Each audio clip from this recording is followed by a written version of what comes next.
کپڑوں میں اچھے کپڑے اللہ نے دیا ہے، نئے کپڑے پہننا منع نہیں ہے، لیکن ہماری بہو بیٹیوں کے اندر شرک خفی کا مرض ہے۔ بیوٹی پارلر میں راتیں گزارنا، اتنے 5-6 بیوٹی پارلر کی عورتوں نے توبہ کیا ہے، جس میں سے 2 یا 3 خاتون نے جو وہاں کی ذلتیں لکھی تھی نا، میں الحمدللہ وہ بیان سنتی ہوں، انہوں نے پورا لکھا بھی نہیں، صرف یہ لکھا کہ بے غیرتی اور ذلیل اور گھٹیا حرکتوں کا اعلیٰ مظاہرہ ہوتا ہے، یہاں تک کہ لڑکے بھی کام کرنے والے اندر گھس جاتے ہیں اور پورے ہاتھ اور بازوؤں پر مہندی، آگے مہندی پیچھے مہندی، وہ حیا والی مہندی لگا رہی ہے، سطر کھلا ہوا ہے اور ہنس رہے ہیں، بدتمیزی کر رہے ہیں، عورت کا تو پورا جسم سطر ہے، اوپر اٹھا ہوا ہے، مہندی لگا رہے ہیں، ہنس رہے ہیں، ٹیلی ویژن دیکھ رہے ہیں۔ ان خواتین جو حرام کام کرتی ہیں بیوٹی پارلر میں، بال اور یہ سب کاٹنا اور بھویں کاٹنا، اس کے حرام کے پیسوں کی چائے بھی پی رہی ہیں، ٹھنڈا بھی پی رہی ہیں۔ اور یہ میک اپ والی عورت جو ہے فجر کی نماز پڑھے گی، حالانکہ شوہر کے لیے میک اپ کرنا چاہیے، لیکن شرعی پردے کی پہلے شرط ہے۔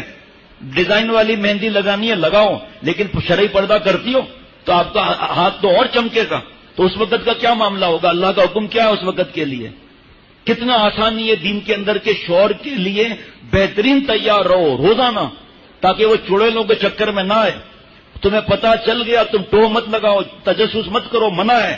ان کے موبائل کو مت چھیڑو، اس کے اندر گند بھرا ہوا اگر ہے اور لڑکیوں کے کانٹیکٹس ہیں، اب تیرے سامنے کرے گا تو اللہ سے مانگ، سجدے میں رکھ اپنے سر کو، اور خوب تیار ہو، اچھا خوب اچھا خدمت کر، خوب اچھا کھلا، تاکہ شوہر کو چڑیل اور تیرے اندر فرق نظر آ جائے۔ ایک گھر کی خاتون نیک اور اس چڑیل بے حیا میں جو پتہ نہیں کتنے مردوں سے دوستیاں لگا کر بیٹھ کے مال لوٹ رہی ہے۔ ہماری بہو بیٹیاں سمجھتی ہیں نہیں، لڑائی جھگڑا کر کے اور نقصان کرا دیتی ہیں۔ جوان بیٹیاں جو ہے وہ کنواری بیٹیاں، ان کو کوئی ضرورت نہیں ہے میک اپ کی، جینز پینٹ شرٹ پہن کر گندے سے گندا چست اور باریک لباس ننگی عورتیں اٹھائیں گی، حدیث پاک ہے۔ وہ گھوم رہی ہیں، مل رہی ہیں، ہاتھ ملا رہی ہیں، 11 بجے رات کو روڈوں پر سائیکل چلا رہی ہیں۔ اماں ابا فلموں میں لگے ہوئے ہیں، ان کو کیا پرواہ ہماری بیٹی کس فلیٹ میں جا رہی ہے، کہاں جا رہی ہے، لڑکوں کے ساتھ کھڑی ہوئی باتیں کر رہی ہیں، کیونکہ جو ان پٹ ہوا ٹیلی ویژن، نیٹ، کیبل، بے حیائی، عریانی، فحاشی، اب وہ آؤٹ پٹ ہو رہا ہے۔ اب ایسا زہر پھیلا دیا کہ بیٹی کے یہ باتیں برے ہی نہیں لگ رہی، ناچ گانا برائی نہیں لگ رہا۔ ناچنے والی عورت کو کیا کہتے ہیں؟ کسی میں دم ہے تو بتا دے مجھے ذرا، وہی تو میری ماں، میری بہن، بہو، بیٹی، بہو وہی تو کر رہے ہیں۔ فرق کیا ہے؟ اس کی موویاں بنا کر دوسروں کو اللہ نے عید اس لیے دی ہے، اللہ نے روٹھے ہوئے رب کو منانے کے لیے عید دی ہے، اللہ سے عیدی لینے کے لیے حضرت فرماتے ہیں عید دی ہے۔ حضرت کا عید کا بیان 1 سال پہلے تھا خیال پہ، بالکل اتر ہی گیا، چھپ ہی نہیں سکا۔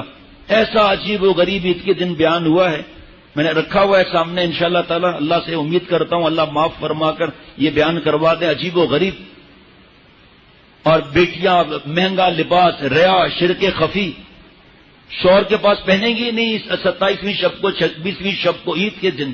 اور جب ریا نہیں ہے تو شوہر کے سامنے کیوں نہیں پہنتی ہو؟ جب شوہر کے لیے لیا ہے تو ساری رات جاگنا، مہندیاں اور پتہ نہیں رگڑے کہ پتہ نہیں سب سے لقد خلقنا الانسان فی احسن تقویم۔ حضرت فرماتے تھے دیکھو قرآن پاک میں اللہ کیا ارشاد فرما رہے ہیں کہ مفہوم کے بہترین سانچے میں تجھے ڈھالا ہے، اے میری ماں بہن بہو بیٹیوں، اللہ کی دیوی شکل پسند نہیں ہے؟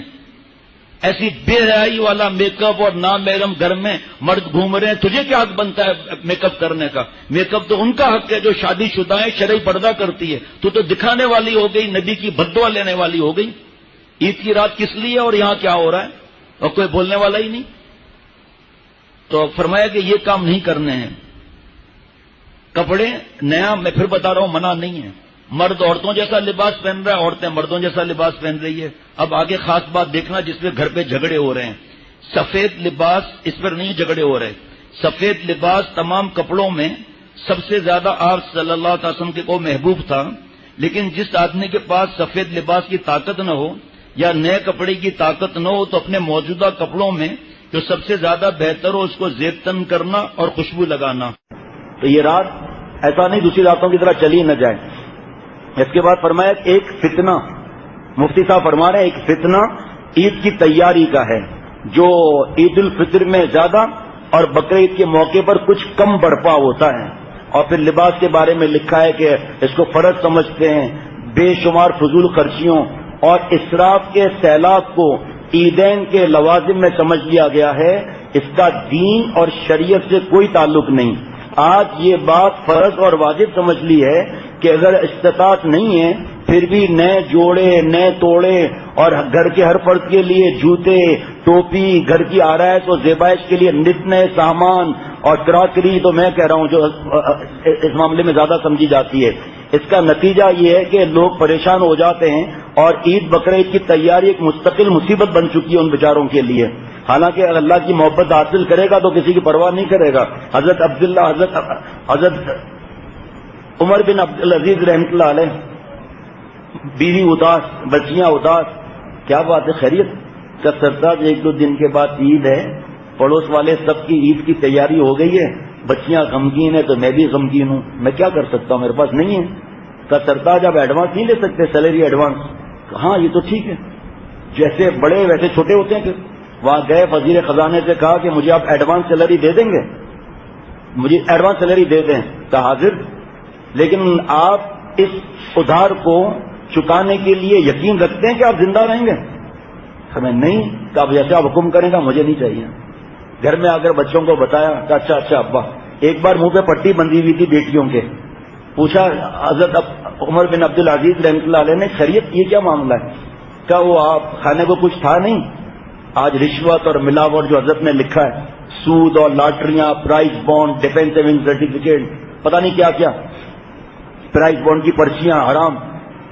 تو کہا کہ کھانے کو کچھ تھا نہیں, بچے نے پیاز کھایا, آپ کو پیاز کی بو سے تکلیف ہوتی ہے اس لیے پٹیاں باندھی ہوئی ہیں.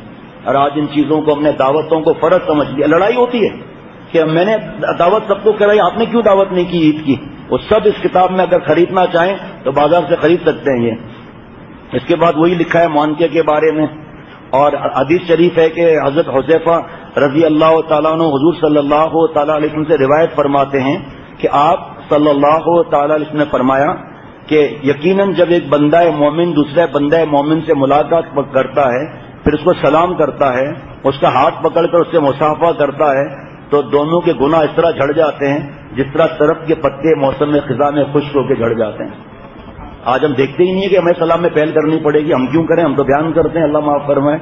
لیکن یہ مسجد میں جو پانچوں وقت ساتھ آ رہے ہیں اور مسجد میں مصافحہ کر رہے ہیں, یہ بھی منع ہے. ابھی تو ساتھ میں تھے, مصافحہ کس چیز کا, جو رات دن ہے. ابھی جیسے مصافحہ ہم کریں گے تو حضرت فرماتے تھے کہ اعلان بھی کرنا چاہیے کبھی کبھی کہ یہ بیان کا مصافحہ نہیں ہے, نہ اس کو سنت سمجھو ہے. ہفتے کے بعد ہماری ملاقات ہوئی ہے, اب میرے دوست میرے ساتھ نماز پڑھنے ہاتھ ملا رہے ہیں, رات کو بیان ایسا نہیں کر رہے ماشاءاللہ, لیکن مثال دے رہا ہوں, بیان پر ساتھ چل رہے ہیں, شاداب مسجد ہاتھ ملا رہے ہیں. بھائی دوسروں کو موقع دو, اعلان بھی مت کرو. کبھی حضرت اعلان بھی فرما دیتے تھے زیادہ مجمع میں کہ دھکا نہ ہو.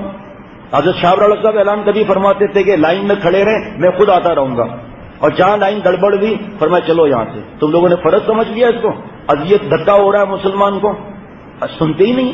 ابھی 2 مسجدوں میں جو بیان ہوا, بوڑھے کو دھکا لے رہا ہے, اعلان بھی کر رہا ہے بار بار, سمجھ ہی نہیں ہے. تو اس کو ضروری نہیں سمجھنا چاہیے.